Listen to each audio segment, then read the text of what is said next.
Good morning and welcome to the Sons of Sequoia podcast, broadcasting live from Wheat Ridge, Colorado, the home of the champions. I'm joined with my co-host and father, Dr. Michael D. Harper, PhD, aka Mikey. How are you this morning, Mikey?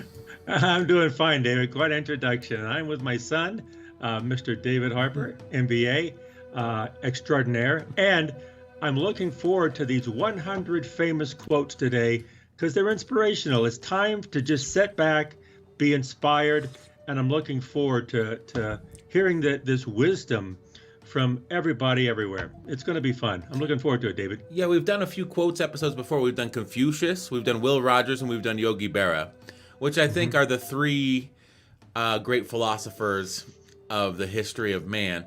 But we're gonna do a grab bag, a potluck, a potpourri today of different quotations. And so I'm happy to just jump into it if you are. I'm ready. Let's do it. Okay, I'm just trying to figure out exactly how to display ourselves on the screen because we obscure two of the quotes. I think that it might just be easiest if I don't display ourselves on the screen. Do you think that's fine? Yeah, you can go back and forth. Yeah, it looks that's like fine. this. Okay. And if Sure. we have a lively discussion, I'll just pull both of us up. Does that sound okay onto the screen? That's workable. Okay. On 100, I love you the more in that I believe you had liked me for my own sake and for nothing else. John Keats. Yeah, I think I understand what he means by that.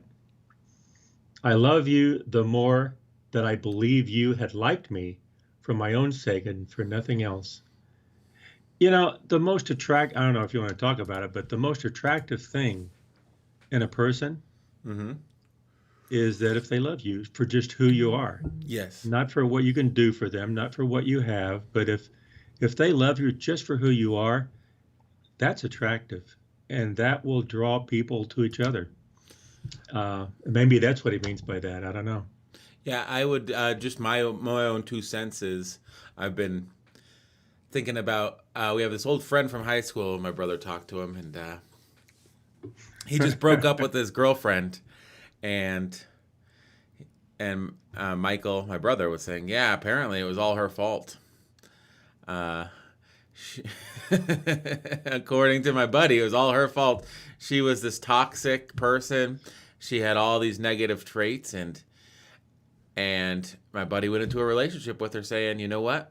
I'm going to change her. I'm going to change her into the person I want her to be. And when she failed to do that, it was her fault the relationship fell apart. So I don't think that he was ascribing to John Keats' vision of love. He wasn't loving his girlfriend for who she was. He was loving her for who he thought she may be. When she failed to materialize into that, what you realize is that there was never really any love there. You were in love with an idea, not a person. Yeah, and when you love someone just for who they are, then the good in them comes out. And that's true. That's true. Okay, moving on. Number 99. But man is not made for defeat. A man can be destroyed, but not defeated. Not sure I agree with that one. Yeah, that probably needs to be put in some kind of context. Yes. Yeah. Well, let's go on to 98. Okay, yes. Just I'm not sure I totally understand how that would apply to every situation. Sometimes when you're defeated, maybe this is what he means, that when you're quote unquote defeated, that sometimes that's the best lesson you could ever learn. Mm-hmm. When you lose everything and then you come back, yeah, you were defeated, but you're not going to stay there. Yeah. And maybe you can be destroyed, but you can come back. So maybe that's what it means by being defeated. Mm-hmm. Because you can always come back, no matter what happens. You keep moving on. Until you're destroyed, until you're dead, you're still in the game. Yeah, so the game's not over. You haven't lost yet. You may. Depends on what the game is. Even when you're dead, a lot of times what you've done lives on. Mm-hmm. And the people that you've loved. Yes. So, yeah, maybe defeat is should never be in our vocabulary. We may be destroyed over and over and over again, disappointed. We might lose. We may be knocked down, but that doesn't mean we have to stay there. We can get up and keep moving on. Maybe that's what he means. I don't know. Yeah, maybe. I mean, I think that sometimes though you can be defeated. I'll just pull up an image real quick. Okay. Just to show that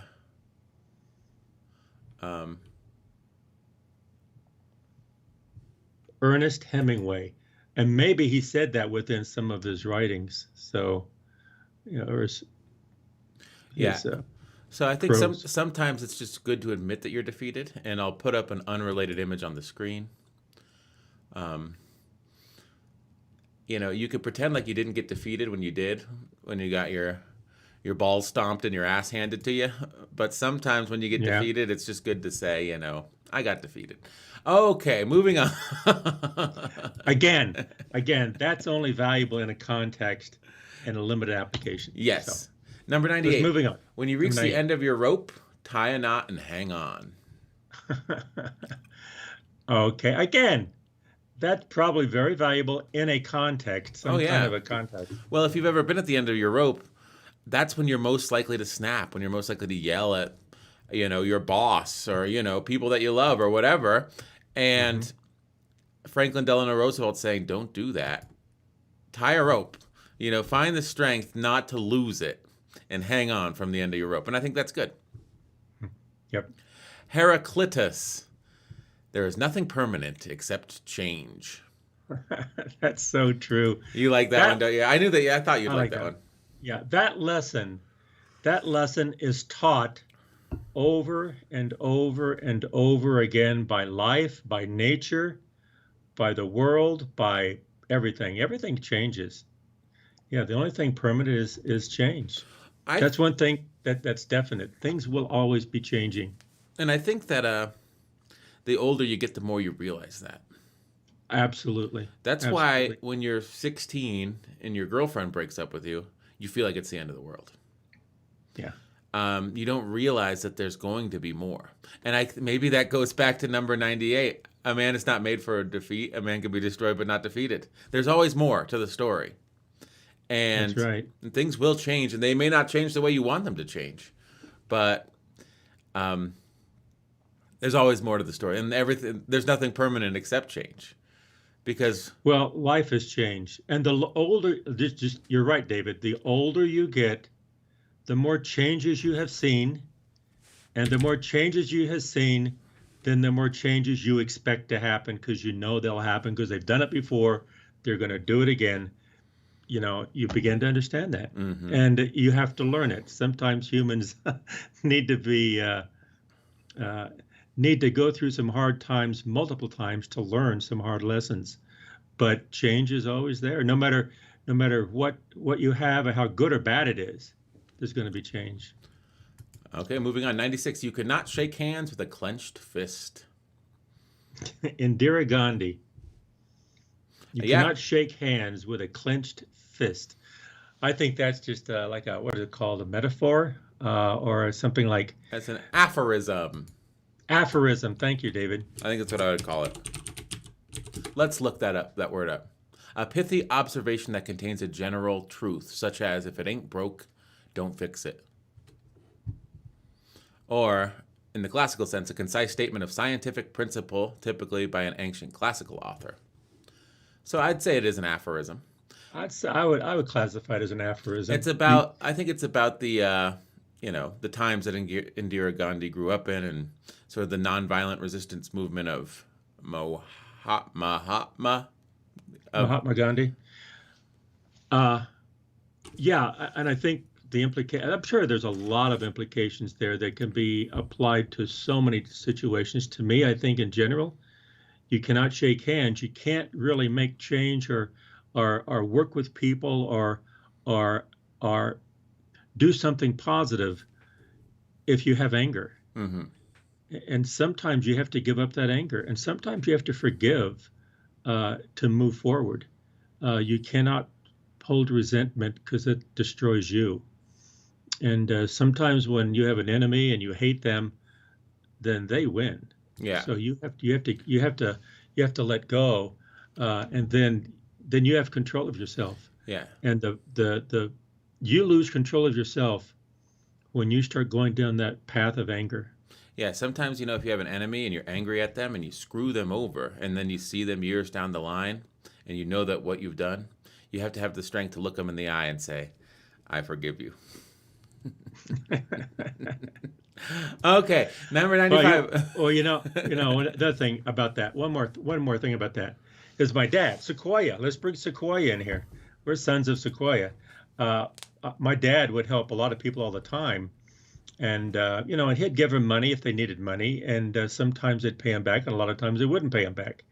And one time I asked him when I was younger, I says, some of these people are never going to pay you back. He goes, well, I know. I says, yeah, but that's not right. He says, I know. He says, but I said, why do you do it? And he says, well, when I die, I know that I've done everything I could to help every person I could. And that's the reason I do it, because it's just who I am. And so you really can't hold resentment, and you got to help without really getting return, because that's the only real help. And so you can't really make change, positive changes, by just being angry. Yeah. Moving on. Number 95. Let us sacrifice our today so that our children can have a better tomorrow. APJ Abdul Kalam. What a load of crap. Who is that? Abdul Kalam. Who's that? Do we know who that is? I've never heard of him. What's his name? APJ Kalam. Abdul Kalam. We're looking it up. I've never heard of this guy. Yeah, look up this guy. Indian aerospace scientist that served as the 11th president of India from 2002 to 2007. Oh, wow. Avul Pakir. Oh, wow. Jainulabdin Abdul Kalam. You almost got it. Silver medal try. Anyway, I was close. Anyway, well, I think a lot of times what he's trying to say there is that let's just think of a better tomorrow. And sometimes you have to make sacrifices today for that better tomorrow. You can't just have everything today. Yeah, sometimes if someone says, if you wear a mask, we can lower the case rate and we won't have full ICUs. You have to say, well, if I don't stand up for my freedom today and completely ignore what the experts are saying, we're not even going to have freedom tomorrow. No, I do think that there's a little bit of self-sacrifice that's required for everyone to have a better tomorrow. I'm not certain that we're able to make those sacrifices as American society to the level that we need if we're being honest with ourselves. I think that approaching what I saw this last year with coronavirus, I saw it as sort of climate change in a timeline of weeks where it's like, okay, we need to beat this virus, and case rates would go down and they'd go back out to the bar, and then the case rates would go up. And like with climate change, it's like, oh, this is coming. Well, I'll just buy a Prius and then I'll live the rest of my life normally. And so what we saw is you need to take preventative measures today and stick with them. But anything that was inconvenient, you just throw it out the window, and the negative consequences, they just come rushing in. And I think people behave that way. And it's easy to say, let us sacrifice today so our children can have a better tomorrow. It's much harder to do. That also applies to families. And I think that lessons in families, that sometimes families abandon each other. And I think families sometimes as you get older, you will sacrifice things that you would want and things that you have for your children so they can have a better tomorrow. I know my parents are that way. I know we were that way. We want our children to have an opportunity to be who they are. We don't want to make them into something they're not, but sometimes you have to sacrifice. Sometimes you have to give things up that you would want for something better. And what's better is a better tomorrow for your children. All right. Well, moving on. This one's we went from two Indians to an Italian. Niccolò Machiavelli. It is better to be feared than love if you could not be both. Much different than the better life for our children quote. How do you feel about this classic Machiavelli quote? I think, to me, that is practical. That is true for many people. If they want to get things done, don't love me, fear me, and I can get things done that way. But that's no way to live your life. Mm-hmm. I think, again, the context. I think, yeah, that's perfectly fine if you want to effect immediate short-term change that's not necessarily significant. But I think if you're trying to make eternal change, I think the only way to do that is not out of fear, but out of love. I think it's the other way. I think it's the important caveat is if you cannot be both. You know, the thing about it is if you believe in Jesus Christ, you shall have everlasting life. And so you need to know God's love. But if you do not know God's love, you get sent to a place where you don't want to be for eternity. So there's an element of fear and love in the Christian story. And you got to realize where Machiavelli was writing from, 17th century Italy, maybe. Yeah. That sound right? Let's look that up. 18th century. 18th. I would say 18th, 1700s. 15th and 16th century. Oh my goodness, it was long ago. So I believe You're right. The political conditions in Florence, Italy, were the type where I feel like rulers would want to be loved. They'd be men of the people or whatever. They'd give away stuff, and that was less efficacious then. Also, you can cultivate love without actually being a good person. I mean, I think we've seen political leaders recently that large swaths of the populace loved and other parts detested. But the only thing they feared about him was his incompetence. Well, I think another word to me, for fear can mean a lot of different things. Mm-hmm. Fear can also mean respect. You know, they respect you, and sometimes when you have a power to harm, it says, "Oh, I'm afraid, or I respect that they will do this if I don't do this." And so sometimes, if you're going to be a leader, if you're going to affect change in society, you have to do so from a position of strength.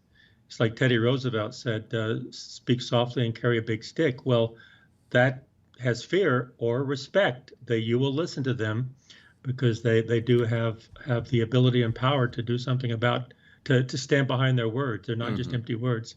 So I think it's deeper than what just those words are. Again, the context. It can mean so many different things. Yeah. It can, in some contexts, it doesn't make sense. In some contexts, it makes perfect sense. Yes. So moving on, we have Amelia Earhart, who said, "The most difficult thing is the decision to act. The rest is merely tenacity. The fears are paper tigers. You can do anything you decide to do. You can act to change and control your life, and the procedure and the process is its own reward." Wow. That's very stoic. Yeah, it is, and she pretty much demonstrated that, didn't she? And flying all over the world, and actually, I kind of agree with the first part of it. The most difficult thing is to act. You can talk about it until you're blue in the face, but start doing something about it. Mm-hmm. You know, act. And the fears are paper tigers. It's really true, because I like that. Because if you start doing something, you're afraid, right? Mm-hmm. You're afraid before you do it. But when you start doing it, a lot of times those fears just kind of dissolve. Like, I'm in the middle of this, I want to make this happen. And if you jump in and start doing something, you realize I can do this. Why was I afraid? And they were just paper tigers. I agree with that. Yeah. So moving on, we have a Henry James quote. Do not mind anything that anyone tells you about anyone else. Judge everyone and everything for yourself. Wow. Who's Henry James? He wrote The Turn of the Screw, I believe. Okay, he's an author. Yeah. Yeah, the name sounds familiar. I'm just not from. The name rings a bell. I'm not familiar with it. There he is. Henry James, Turn of the Screw, Daisy Miller, more. I just know The Turn of the Screw. Okay. American writer, 1843 to 1916. Okay. Yeah. Do not mind anything that anyone tells you about anyone else. Judge everyone, everything for yourself. Do I agree with that? You know, because when you're in business and there's a problem, what do? You go to someone complains about someone. Mm-hmm. You go to them and ask them what's going on. Yeah. You don't sit there and listen to this and this, and you go to the person and say, this is what I heard, what's going on? Yeah. You tell me. Go to the source. That's how you solve problems. Go to the source. Anyway, I like that quote. That's a good one.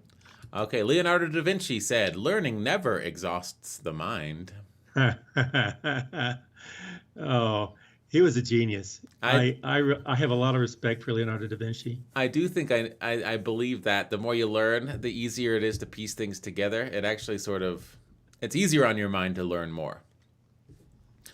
Jane Austen, there is no charm equal to tenderness of heart. Boring. Yeah, it's basically saying be a sympathetic person, right? Yeah. Well, I think when you have a tender heart, you are charming. Mm-hmm.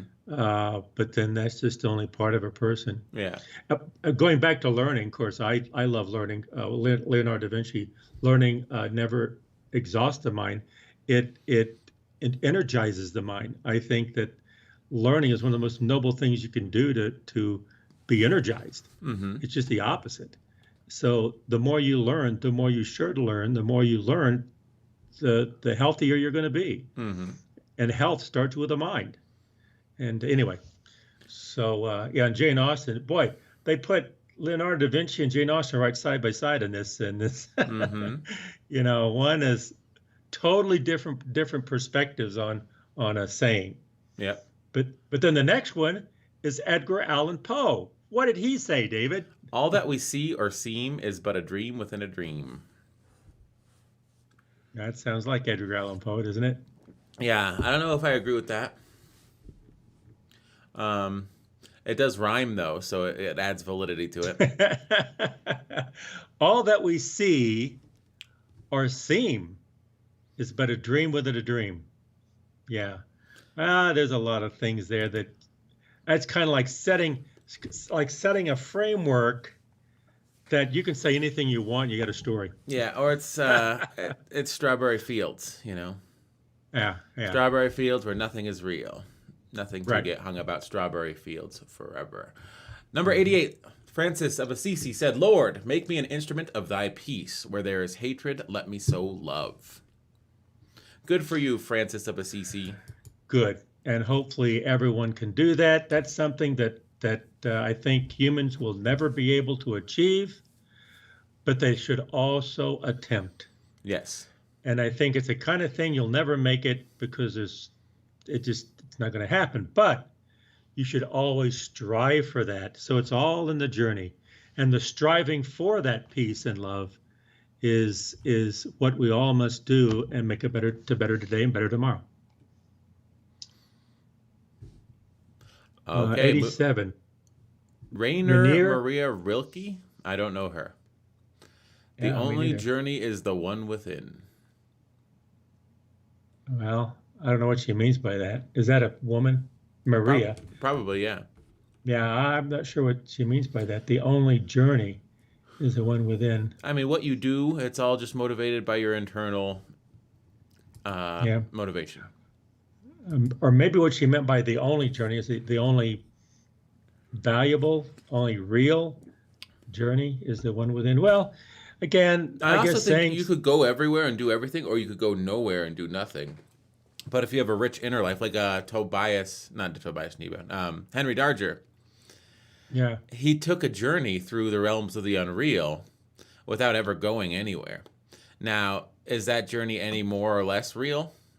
Yes, it's not in the physical world, but it still exists. And I think that someone that travels everywhere, to New Guinea, to Antarctica, to the top of Mount Everest, they're going on a journey too. But really, when they sit at 100 years old in their deathbed, that journey is just, it just only exists within them. So maybe the only journey is the one within. Or when you take a journey, like you and I went to China. Mm-hmm. So physically we were there, but the real journey was our experiences and what we felt inside. Mm-hmm. So the real part of that journey is what was in us and what we felt and what we saw and what we shared, the good parts and the bad parts, Mm-hmm. the easy and the hard, and it was good. Travel is good, but the journey, it's not about the travel. It's about I guess, the journey within. Mm-hmm. Whoever she is. But that Oh, was a good one. That was a good quote. Will Rogers, our old friend from Oklahoma. Good judgment comes from experience, and a lot of that comes from bad judgment. See, that's true. Uh-huh. So true. So, again, a sequel to that is uh, don't worry about doing the right thing or wrong thing. Just worry about not doing anything. Mm-hmm. Because if you do something and make a mistake, oh, that was bad judgment. Well, you're gonna that experience is gonna make you a better person and give you better judgment. It's like I think one of the Greek philosophers, someone came to him and should I marry? Was it Sophocles? I don't know who it was. Some Greek philosopher. And he said, absolutely, you should, because if it's successful, you'll be a happier man. If it's unsuccessful, you'll be a wiser man. And so you should always do things. Okay. But Will Rogers, good old Okie humor there. I like this next one. Okay. Think in the morning, act in the noon, eat in the evening, sleep in the night. William Blake. Sunrise, sunset, David, right? I like that quote. I think that's true. It's and maybe I know that I'm inclined to believe things if I do them myself, but that's basically how I operate. That's so true. I mean, and that cycle, that cycle is beautiful. It's like this learning from nature. The sun comes up in the morning and it sets in the evening, and it's going to do it again, and it's going to do it again. And that consistency within that, you can have just simple beauty. And so there's beauty in simplicity. Mm-hmm. And that William Blake is just think in the morning, act in the noon, eat in the evening, sleep in the night, and then get up and do it again and enjoy every single day, because each day is a little bit different, but the structure and the cycle is the same. Mm-hmm. Okay, 84. Khalil Gibran. Life without love is like a tree without blossoms or fruit. That's very picturesque. Mm-hmm. Moving on. That's good, but yeah, that's the kind of thing you say, okay, moving on. Aesop. No act of kindness, no matter how small, is ever wasted. I agree with that. Yeah. Because wasted either on who it's for or for yourself. Mm-hmm. It's never wasted, no matter what. Well, like you could help someone out. You could give someone money, and they squander it. And it's like, but the fact that you did something nice for them or kind to them, it's not wasted on yourself, like you said. Like it's not results oriented. Kindness is its own reward in some respect. Kindness is its own reward. Therefore, it's never wasted. Mm-hmm. Now there. Go ahead. Carl A. Menninger, do you want to read it? Love cures people, both the ones who give it and the ones who receive it. That's Yes. true. I agree. Yeah. Whoa, The next one's Satchel Paige, Oh, David. you like Satchel Paige. He is one of the greatest pitchers that there was. He was a showman. I wish I had known him. Although I have known people who have known him, and he was colorful. He was a nice guy. I didn't know that this was his quote. You want me to read it? Sure. Work like you don't need the money. Love like you've never been hurt. Dance like nobody's watching. I did not know that was Satchel Paige. I didn't know that either. Work like you don't need the money. Love like you've never been hurt. And dance like nobody's watching. Wow. That's pretty deep. That's pretty heavy. That's Yeah. so good, though. That's Yeah, really, I really like that one. I do too. George Washington, number 80. It is far better to be alone than to be in bad company. That's really, really wise. That's really good. I saw a quote on a YouTube comment the other day. Let me see if I can pull it up. It might be a second. So you can go ahead and talk about George. Washington. Yeah. Oh, George Washington. You find it? I forgot to change the thumbnail. Oh, I forgot to save.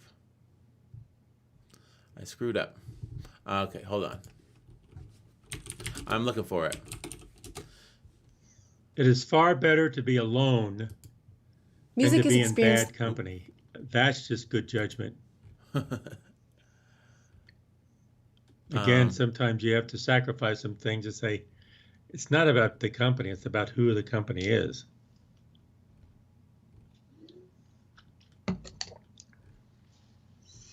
And yeah, George Washington said that. That's very interesting. I'm trying to figure it out. I can't find it. Another saying? Yeah, it's a lot like that.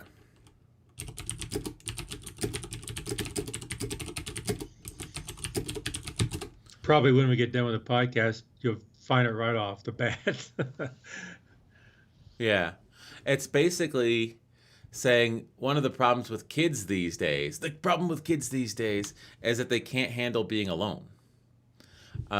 They always have to be in company, and they're always like sort of in loud environments. And sometimes solitude and silence is the only time that you can have any meaningful epiphanies. And so you don't have to be, if you're alone, you don't have to be lonely. You can be in solitude and you can gain insights from that. Well, I heard this one guy in an interview one time talking about he got in with the wrong crowd, bad company, and he kind of like did what they did and got in trouble with the law, and it really ruined his life for a while. And he had the fortitude to come out of it. He straightened his life up, and now he says, "Show me your friends, and I'll show you your future." So pick your friends. It is better to be alone than to be in bad company. The people you're around, and the people that you spend time with, will influence you, and you can get strength from them, get wisdom, and that was his saying. He says, "Show me your friends, and I'll show you your future." He was talking about bad company. He says, look at that bad company. Is that where you want to go? And you say, no, but nothing. Be alone, or seek out. A lot of times, seeking out good company is not in front of you. You have to seek it out. And sometimes a bad company is in front of you. You have to turn away from it. Yeah. So let's move on. Napoleon Hill. If you cannot do great things, do small things in a great way. I like that. That reminds me of, I think it was General Eisenhower who said, "There are no great men. There's only ordinary men in great circumstances." And so, you just live, you just do what you do. And what happens is it may be great, it may not be great. That's not the point. You just keep doing them the best you can. Like, these are saying to these people, but I've always had a saying. I told you guys, I said, whatever you Do it with flair. do it with flair. And maybe that's kind of what Napoleon Hill is saying here. You Mm-hmm. can do small things, but do them in a great way. It doesn't matter what you do, just do them with flair. Do good things with flair. Okay. Thomas Carlyle. Permanence, perseverance, and persistence, in spite of all obstacles, discouragements, and impossibilities. It is this that in all things distinguishes the strong soul from the weak. Wow, bunch of big words there. It's basically just keep trying. Don't give up. Yeah, That's just yeah, a long winded way to say, don't give up. You know who gives yeah, up? Weak people. You know who doesn't? Strong people. That's what he's saying. yeah. You just keep working. You just don't give up. Susan B. Anthony, independence is happiness. Wow. Yeah. Well, see, there again, we know Susan B. Anthony, and she would understand that. I mean, Mm-hmm. her saying that has a lot of meaning. A lot of meaning because she fought for that. She fought for the freedom of independence, Mm-hmm. and it is worth fighting for. And Sun Tzu The, is the sup- next one. the supreme art of war is to subdue the enemy without fighting. Oh man, that's so true. There's a lot. I never heard that saying. I've heard of Sun Tzu, and I think that is brilliant. I think that uh, there, there should never be war. There should never be war. And I think that we're here in the United States, and I think that the United States should never declare war. We can enter a war to stop it and to protect ourselves, but we shouldn't start anything. And you should try to subdue your enemy without fighting, Mm-hmm. and do your best to do that, and protect yourself, but never win over fighting. Uh, win by subduing by all different means. That's to me that's noble. Now, I saw something recently on Sun Tzu because, like, I remember during Wall Street, like the '80s, Greed is Good.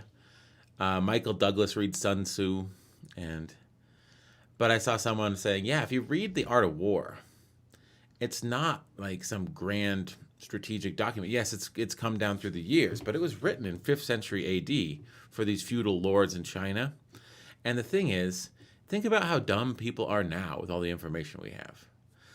Sun Tzu is trying to lay out very simple, practical things a leader could do when they were engaged in warfare. And the interesting thing now is that what applied in the 5th century AD applies 15 centuries later because people get in their own heads and they overthink it, or they fly off the handle and they underthink it. And that's exactly what these feudal rulers were doing in the 5th century AD. It's sort of like Warren Buffett's rules for investing. Don't invest in anything you don't understand. It's like, that's not a genius rule. That's common sense, but I'm sure that's kept him out of a lot of pinches. Well, I don't really understand this investment, but let me put $100 million into it. People do that every single day. Warren Buffett doesn't. He says, don't invest in anything you don't understand. Like, that's not brilliant, and yet it's very good advice. And I think, Profound. yes. I put 100 million into this and it didn't work. So what do I do? Well, let me put another 100 million. Yeah. I don't understand why I'm losing money, but let me put more money behind it. I don't And understand how it works in the first place. people do that. People do that, and we saw a lot of things in this podcast. We've covered some things, yeah. Mm-hmm. And well, one thing that doesn't change, that is people. People, and it's not about technology changes, but people don't change. There's going to be there's going to be evil. There's good people. There's going to be bad people. There's going to be smart people and really dumb people. that'll always happen. Mm-hmm. That's just always going to be true, no matter what technology says. And you might have a lot of knowledge, but that doesn't mean you're smart. You have to use that knowledge in a positive way or a way that's going to be beneficial. And people don't do that. Yeah, it reminds me of when you have algorithmically perfect or near perfect AlphaGo. Remember when we saw that movie? Mm-hmm. And one thing they were surprised about is that AlphaGo, the AI playing Go against the human Go champion, when AlphaGo carved out a win condition, it wouldn't run up the score. And Right. A human player would always seek to maximize the advantage and win by more points. AlphaGo understood the game as if you have one more space than your opponent, you win. And so the reason why it didn't run up the score was probably because making moves that would run up the score would lower his probability of achieving the win condition. Keeping his enemy engaged without running up the score would secure the win condition for him. So he was able to keep that in mind, whereas a lot of human generals, if it were a real war, would not be able to keep that in mind. They'd say, we can get this, we can get that, we can get this. Yes, but you're fighting for a specific win condition, and if you go charge off in that direction to score those points to get those spoils of war, you may lose your initial win condition. And I think that happens with human nature, and it doesn't happen if you're applying stratagems like from the Art of War or algorithmic gameplay tactics like from AlphaGo. Yeah. Humans will mix objectives, and sometimes you'll have a very specific objective of winning, but then they'll mix that objective with something that's more egotistical, or something that's more feeling oriented, like, well, I want to look better, or I want to be better, or I want more money, or I want more spoils. And that's not winning. Mm-hmm. Winning is just subduing the enemy. And so focus on that. And so once you've done that, you say, I want to add these other things, and that jeopardizes winning. That's very, very true. People don't change because humans will always be human. Yeah. And so we have to be very, very careful with that as we move forward with technology. And we've talked about that on this podcast as well. Yeah. It's like, who's winning? The middle-aged guy with 2 divorces and a coronary bypass and a Mercedes-Benz? Or the middle-aged guy with 1 wife and 2 kids in a Toyota Camry? Who never had a heart attack. I mean, it's all your definition of winning. Sometimes I think when you get into a job and they're paying you, it's like the more money I make, the better I'm doing. But you'll focus on that over preserving your family life or your own health. You'll work yourself half to death or ruin a marriage because it's easy to see, $250,000 a year is more than $150,000 a year. But it's hard to see the 10 hours I spent with my family is better than if I only spent 1 hour with them. And it's more difficult to quantify that. There's no bottom line on that. Each person has to find their own type of success. Mm-hmm. And some people, their success is money, which is really sad. But other people's success is family. And that's something that lasts forever. Money comes and goes, but the love of a family lasts forever. It never goes away. It never goes away. And so where do you want to achieve success? On something that's temporal, that's going away as soon as you get it, with no value after that? Or invest in something that's going to last your life, other people's lives, and beyond you. Mm-hmm. Now, people try to build pyramids back in Egypt so that they can last, and the pyramids are still there. But what really lasts is the love of a family. Mm-hmm. And that not only lasts, but it changes people and changes society and changes the future. To me, you have to define your own success.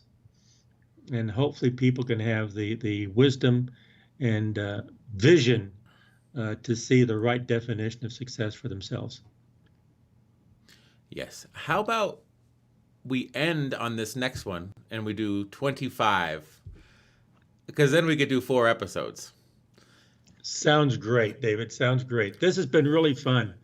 And I think every once in a while, people need to stop and just think about wise sayings, wisdom about themselves, about what's right and wrong. And just like we did today, sometimes we don't understand it, but sometimes we can understand it more than one way. Mm-hmm. And I agree with you, David.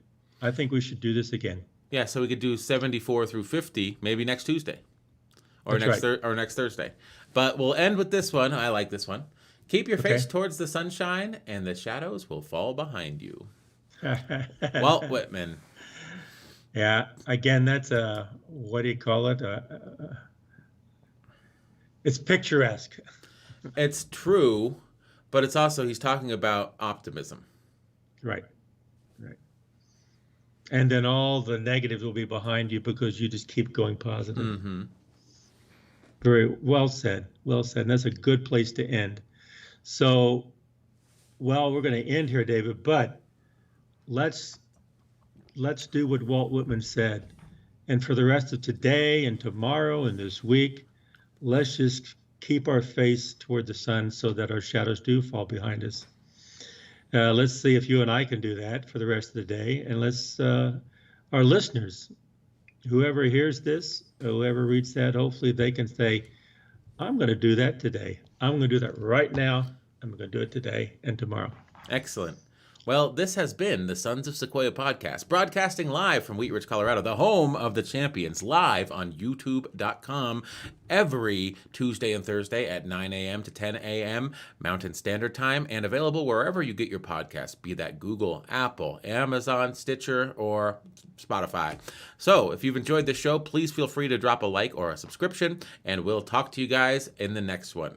Is there anything you'd like to say as I play the outro music?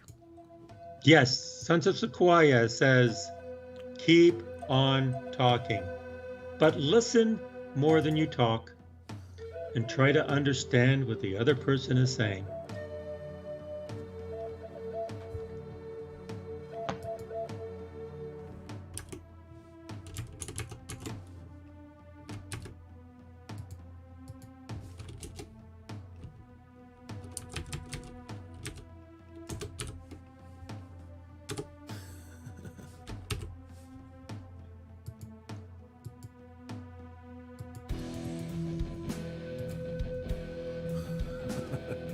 Fixed it. Yep. We have part 2 next time.